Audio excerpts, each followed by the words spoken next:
Steinhaus, who has been a visionary in our state for a long time.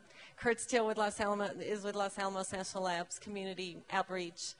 And we have Abe Lederman. Again, we have industry education, nonprofit. We got it all. Abe Lederman is industry, deep web technologies.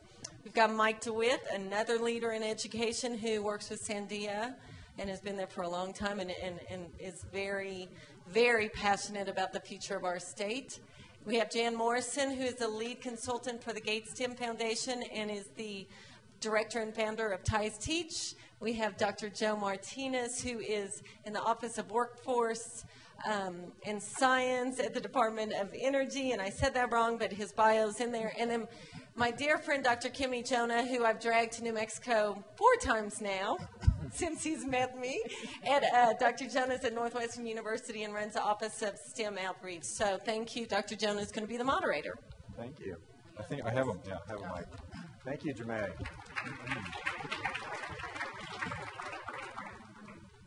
Well, I'm very pleased to be part of this esteemed show. I guess we have to adopt our show hats here. I didn't bring my suspenders or bow tie.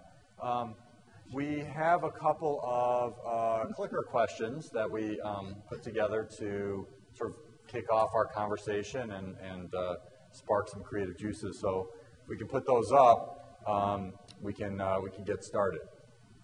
But what I'd like to, while those are coming up, what I'd like to talk about today with all of you is the notion of partnerships and how we can leverage them and be stronger together to advance STEM education than we can individually. And I think we have a great representative of various sectors here and people who work with even more partners than are actually seated at the table. And so what I'd like to do is find out from each of you some of the exciting projects that you're working on and ways that new and creative partnerships are allowing us to advance our common cause of STEM education and not just the education part, but attracting and retaining students in the STEM pipeline and the STEM workforce pipeline. So I guess we're still waiting for the clicker questions to come up. So we're going to plow on, and when they show up, they'll show up. So to start with, I wanted to talk to Joe about where the Department of Energy is working right now. And in particular, we are hearing a lot about from the administration around green technology, renewable energy, sustainability, and from your office, where you're thinking about the scientific workforce, teachers and scientists, what are some of the areas that are on the radar screen for you right now, Joe? Fine. I'm glad to answer that to some extent, but as you might expect, being an agency, such a large agency, it's a very broad range of activities.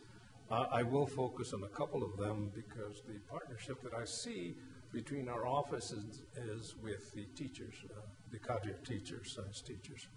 By the way, Mr. Bill Valdez, who was scheduled to be here, couldn't be here. He sends his regrets. But at the time, right now, actually, the National Science Bowl is taking place. It's a big event in Washington as far as the department is concerned. And if you don't know about that, you really should as teachers. And another, I don't mean to embarrass the host, but I'm in the Office of Science, not the Office of Science Education. At one time, the department did have an Office of Science Education, but Congress decided that the science education belongs in either the National Science Foundation or the Department of Education.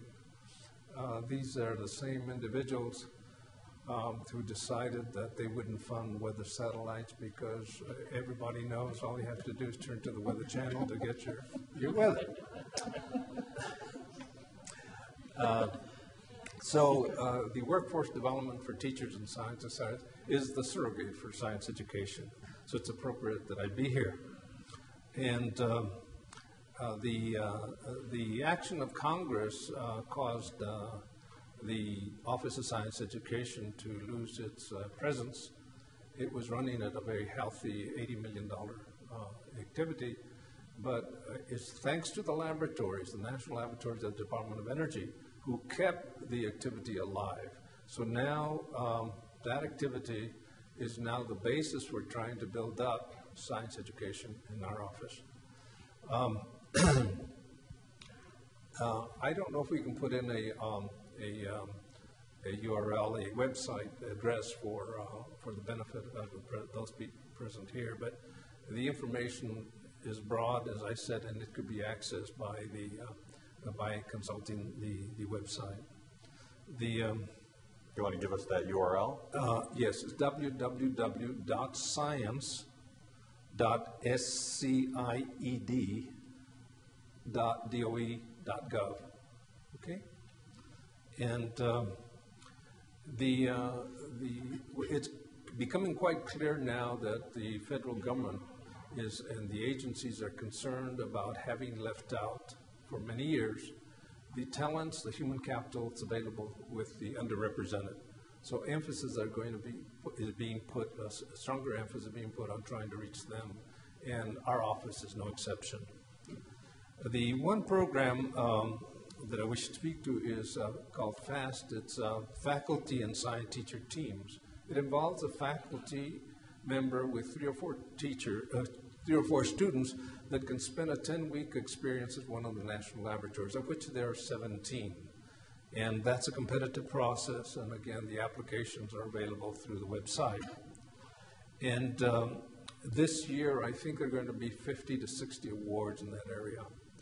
And the key to FAST is hopefully that the faculty member can develop improve his expertise and her expertise as well in conducting research, such that ultimately a proposal for conducting research can be submitted to the department for conducted research. The program is supported also by the National Science Foundation, and the proposals that have been coming in are really oriented toward National Science Foundation, who does an awful lot of science education, and we do not. The other program is called Academies Creating Teacher Scientists. It's called ACTS, A-C-T-S. And it targets middle and high school teachers. It's a 4 to 10 week on-site experience at one of the national laboratories. And it's a 3-year commitment. Namely, teachers are supported that get on this program are supported for 3 different years. The current cohort is about 60 teachers, and they're distributed among the laboratories. And eventually, if you do the numbers, in 3 years, when it reaches a steady state, budget allowing, there'll be 300 to 360 of these teachers in the various laboratories. And the goal of that is to have the teachers experience the laboratory environment and bring back to the classroom some innovative ways of teaching. So that's as much as I need to say. Great. No, we really appreciate that. And it's not, DOE is not necessarily an area that most people, I think of immediately for resources in supporting science teachers. And so it's great to let everybody know about that, because there are some really fantastic programs. I want to switch now. That's sort of at the highest level of federal government, and let's drop